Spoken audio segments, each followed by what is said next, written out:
Sveiki, esu humanitarinių mokslų daktaras Andrius Martinkus ir tęsime mūsų pamastymus apie kintantį pasaulį ir apie Lietuvos valstybės, lietuvių tautos vietą šitame kintančiame pasaulyje.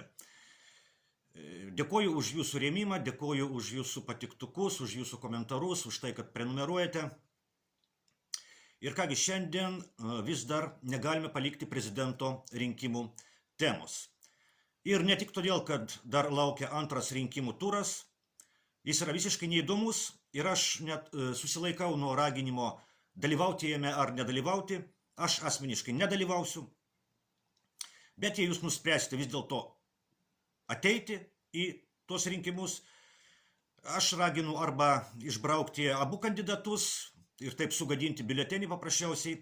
Na, o jeigu vis dėlto jūs norite už kažką prabalsuoti, tai aišku, aš raginčiau balsuoti už tuščią vietą. Už tuščią vietą, tai yra už Nausėdą. Nes tuščia vieta vis dėlto gal šiek tiek geriau nei Šimonytė, kuri labai uoliai naikina Lietuvą. Na, birželio 9 dieną mūsų laukia kiti rinkimai į Europos parlamentą. Lietuvos gyvenime jie, kaip ir pats Europos parlamentas, švelniai tariant, nėra labai reikšmingi. Vienintelis mano patarimas, jeigu nuspręsite dalyvauti šiuose rinkimuose, tuomet reikėtų rinktis partiją, kuri pasisako už tradicinės vertybės. Tai reiškia, kad jokių būdų negalima balsuoti nei už socialdemokratus, nei už Tėvynės sąjungą, tai yra landsberginius, nei už liberalus. Na, iš tų, kurie pasisako už tradicinės vertybės, daugiausiai šansų patekti į Europos parlamentą turi Valstiečių ir Žaliųjų sąjunga ir Lenkų rinkimų akcija. Bet šios trumpos laidos tema yra kita. Grįžtame į pirmąjį Lietuvos prezidentų rinkimų turą, konkrečiai į Eduardo Vaitkaus rezultatą ir į tai, kaip jį įvertino dauguma Lietuvos politikų ir Lietuvos vadinamųjų politikos mokslininkų bei žiniasklaidos atstovų. Šitas įvertinimas buvo griežtai neigiamas ir ne vien Vaitkus buvo įvertintas neigiamai, neigiamai buvo įvertinti ir tie žmonės, kurie atidavė už jį savo balsus.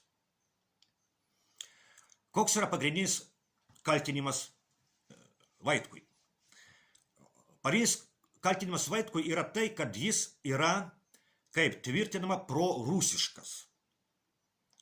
Na, žodelis pro, čia yra lotynų kalbos žodis ir jis reiškia už. Taigi prorusiškas išeina, kad Eduardas Vaitkus yra už Rusiją. Bet pats Vaitkus niekur ir niekada nesakė, kad jis yra už Rusiją.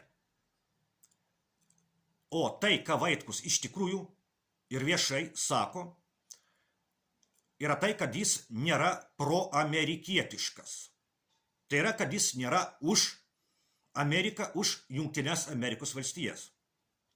Taip, tai tiesa. Jis taip sako. O ar nebūti proamerikietišku? Ar tai yra blogai? Lietuva daugiau kaip 30 metų yra proamerikietiška. Lietuvos režimas, Lietuvos neoliberalus režimas daugiau kaip 30 metų yra proamerikietiškas. Ir lietuviai yra viena iš sparčiausiai nykstančių tautų pasaulyje, tarp tų tautų, kurios turi savo valstybės. Ar tai yra gerai ar blogai? Ar tai yra gerai ar blogai, kad lietuvių tauta nyksta? Lietuvos režimas yra proamerikietiškas, o lietuvių tauta Lietuvos valstybėje per 3 dešimtmečius sumažėjo 1 milijonu žmonių, nuo 3,7 milijonų iki 2,8 milijonų, pagal oficialią statistiką. Ar tai gerai ar blogai? Kai kam turbūt tai yra gerai. Pavyzdžiui, didelė Vytauto Landsbergio gerbėja Nijolė Oželytė viešai ir su džiaugsmu paskelbė, kad po 100 metų Lietuva išnyks. Na, manęs tokia perspektyva nedžiugina. Taigi, būti proamerikietišku nereiškia būti prolietuvišku. Būti už Jungtines Amerikos valstijas nereiškia būti už Lietuvą. Lietuvos režimas yra proamerikietiškas ir kartu antilietuviškas. Tai rodo elementarūs demografiniai faktai.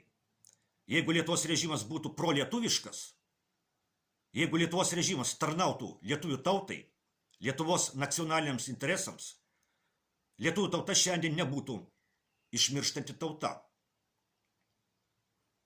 Negana to, šiandien mes atsidūrime situacijoje, kai proamerikietiškas ir antilietuviškas Lietuvos režimas viešai svarsto apie galimybę siųsti Lietuvos karius į Ukrainą. O kas vyksta Ukrainoje? Ukrainoje Jungtinės Amerikos valstijos ir jų sąjungininkai, arba tiesiai šviesiai pasakius, vasalai, kariauja su Rusija. Ukrainoje vakarai kariauja su Rusija vakarietiškais ginklais ir Ukrainos karių rankomis. O kodėl taip yra? Kodėl Ukrainos režimas leido, kad Ukrainos žemė taptų poligonu, kuriame pasaulio ginklų gamintojai išbando savo produkciją?